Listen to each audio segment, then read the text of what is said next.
If you're comfortable talking about it, I do want to ask you about Chris Christopherson.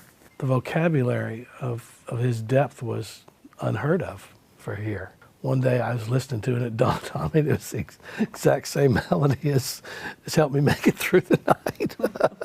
He's often called the Mayor of Nashville. A man whose name is practically synonymous with class and incredible musicianship. For decades, Vince Gill has been a gold standard in country music. He's a 22-time Grammy winner, a member of the Grand Ole Opry, and a Country Music Hall of Famer. This is the guy everyone seems to respect, the artist other artists look up to. He is, by pretty much all accounts, the nicest guy in country music, but if that's true, why have rumors of feuds and rivalries followed him for his entire career? For years, whispers from the corners of Music Row have suggested that behind the friendly smile, there's a fierce purist who is deeply protective of country music's soul.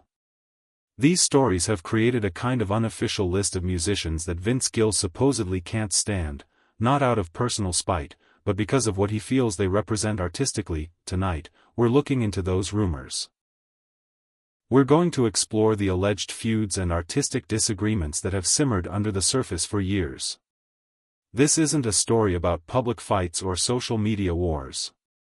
It's about a quiet battle over principles and the heart of a genre, seen through the eyes of its most respected guardian. We'll examine why names like Garth Brooks, Billy Ray Cyrus, and even Chris Christopherson are said to be on this supposed list.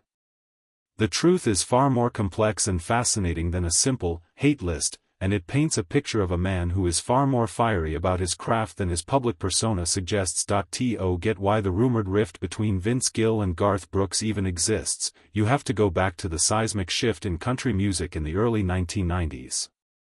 Both of them were giants of the era, dominating the charts and winning piles of awards. Vince Gill was the master craftsman, a true musician's musician with a voice like a mountain stream and guitar skills from another planet. His music was built on classic country, heartbreak, love, and loss, all delivered with a sophisticated touch. He was carrying the torch of tradition, and then there was Garth. Garth wasn't just a singer, he was a full-blown phenomenon. He didn't just put on a show, he put on a spectacle. With the headset mic, the arena rock energy, and flying over crowds on wires, he turned a country concert into a massive stadium event. For millions of fans, it was absolutely electrifying, but for a purist like Vince Gill, many Nashville insiders believe this was a deviation. The speculation suggests that Gill saw Garth's theatrics less as an evolution and more as a commercialization that threatened the genre's soul. Where Vince valued intimate connection, Garth delivered spectacle. While Gill believed the song itself was the star, Brooks made the performance the main event. It was a fundamental clash of philosophies, substance versus style. This supposed tension was never a public fight. You won't find interviews of them trading insults. But stories from behind the scenes suggest a quiet, principled distance. For example, there's a persistent rumor that Vince Gill politely declined invitations to present Garth with Lifetime Achievement Awards, citing scheduling conflicts that some in their circle felt were just convenient excuses.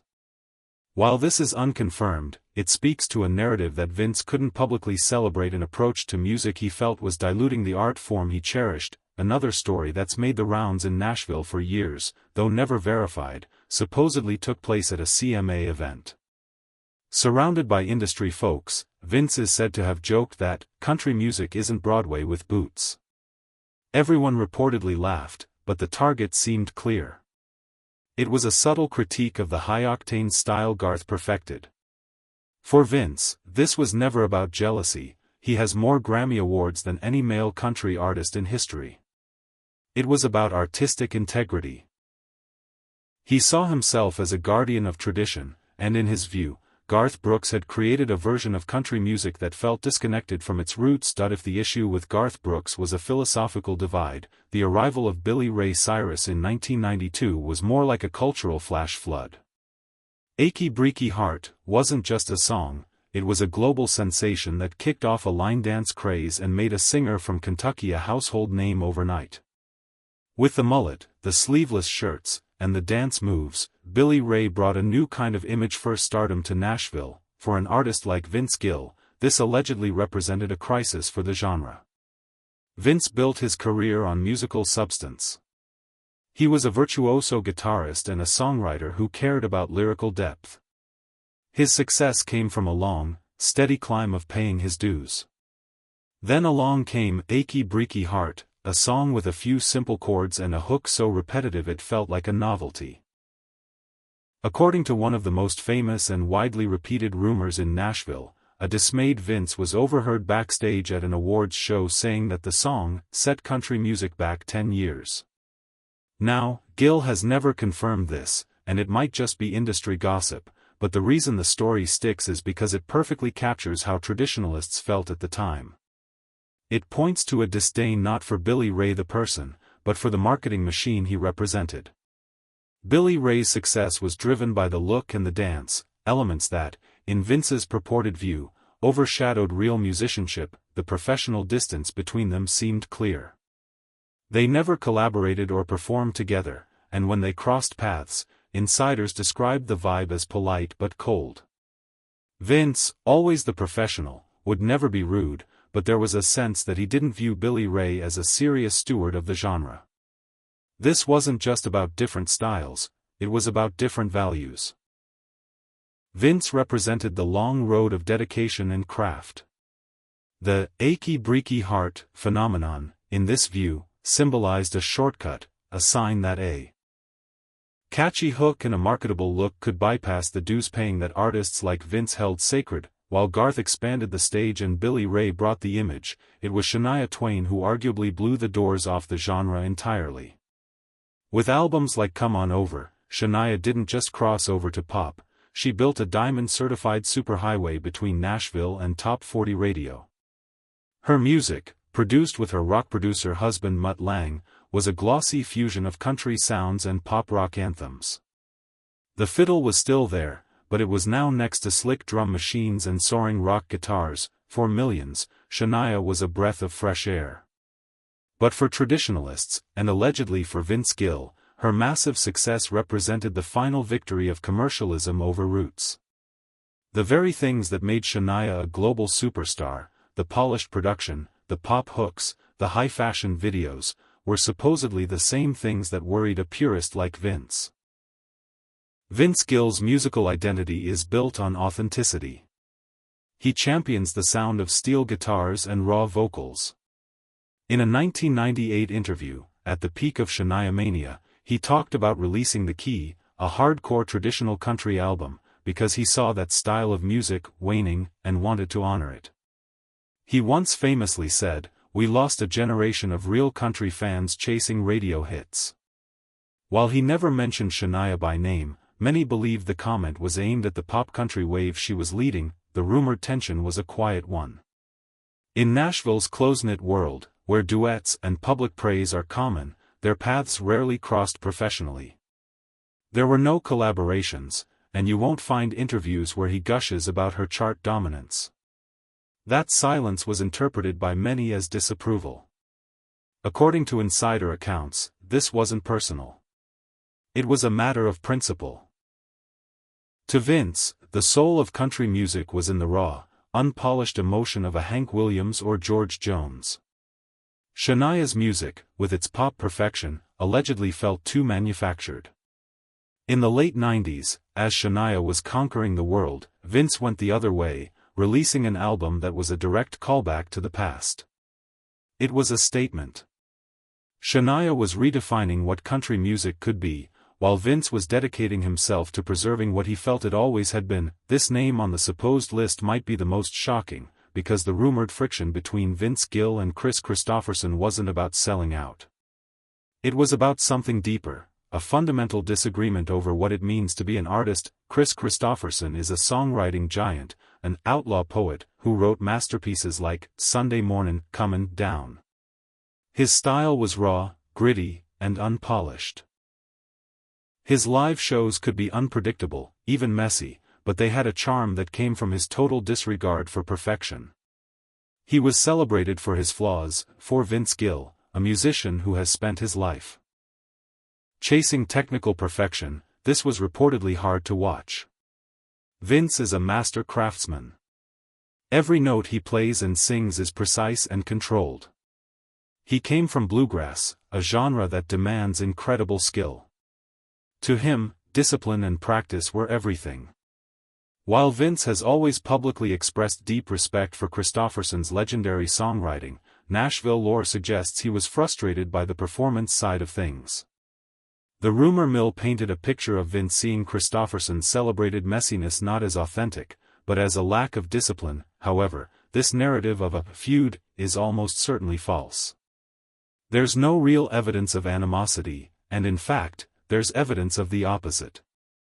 As Kristofferson bravely battled memory loss in his later years, Vince's perspective seemed to be one of deep respect and sorrow for a fading hero. He was even seen holding Kristofferson's hand at a Country Music Hall of Fame ceremony in a gesture of affection.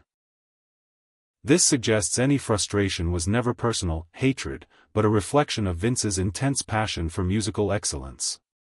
It was the ultimate purist's dilemma: how to square a deep respect for a songwriter's soul with a fundamental disagreement on his method of delivery. The alleged rivalry between Vince Gill and Travis Tritt is a classic Nashville story of two artists who rose to fame at the same time but were separated by style and personality.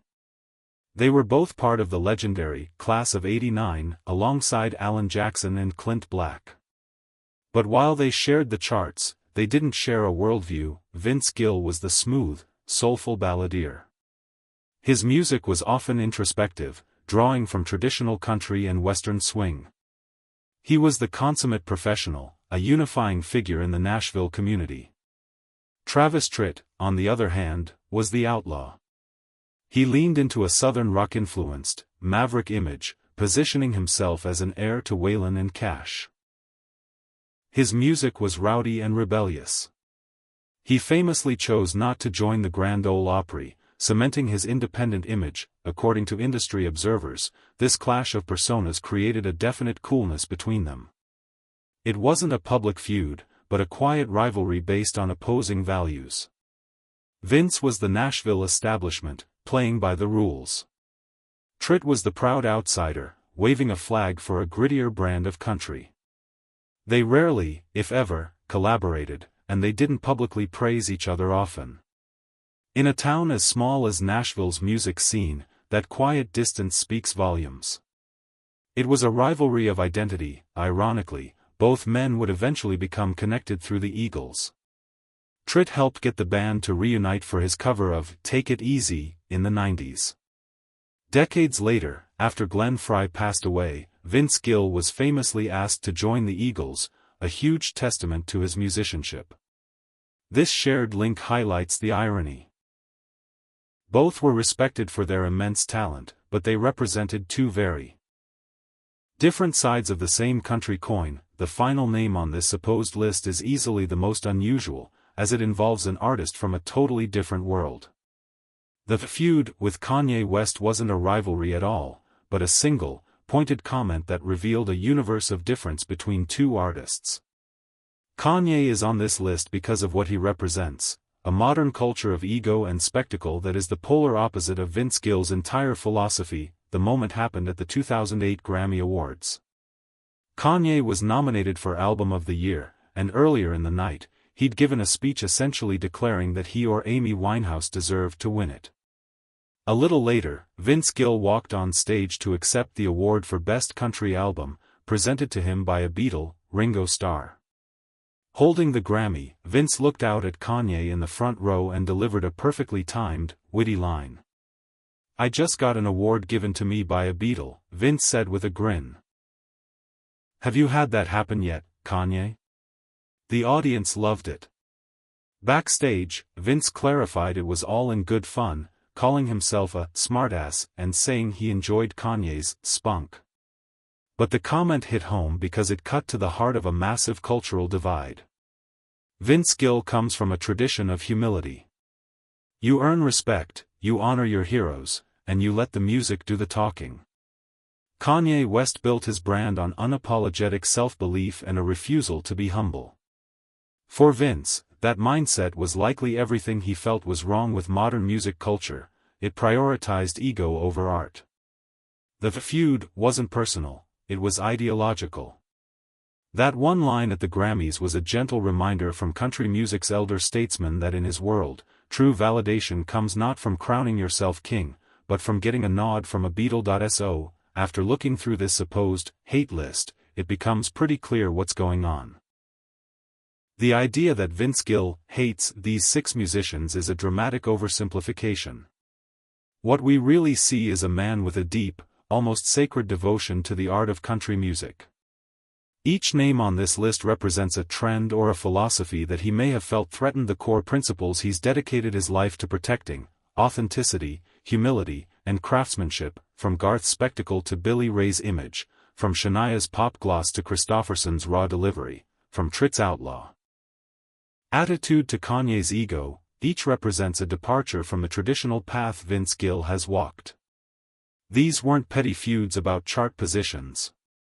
They were quiet, principled stands against a changing tide. His disapproval wasn't born from jealousy, but from a purist's passion for the music he loved. Vince Gill's story is a fascinating look at an artist grappling with evolution. He remains one of the most respected figures in music history, but under that nicest guy in Nashville persona is a passionate guardian of a tradition. What do you think? Do these stories change how you see Vince Gill? Do you think these were legitimate artistic grievances or just a resistance to change? Let us know your thoughts in the comments below. We love hearing your take on these complex musical histories. If you enjoyed this deep dive, please give this video a thumbs up and subscribe to our channel. We have many more stories about the untold truths of your favorite artists coming your way. Thanks for watching.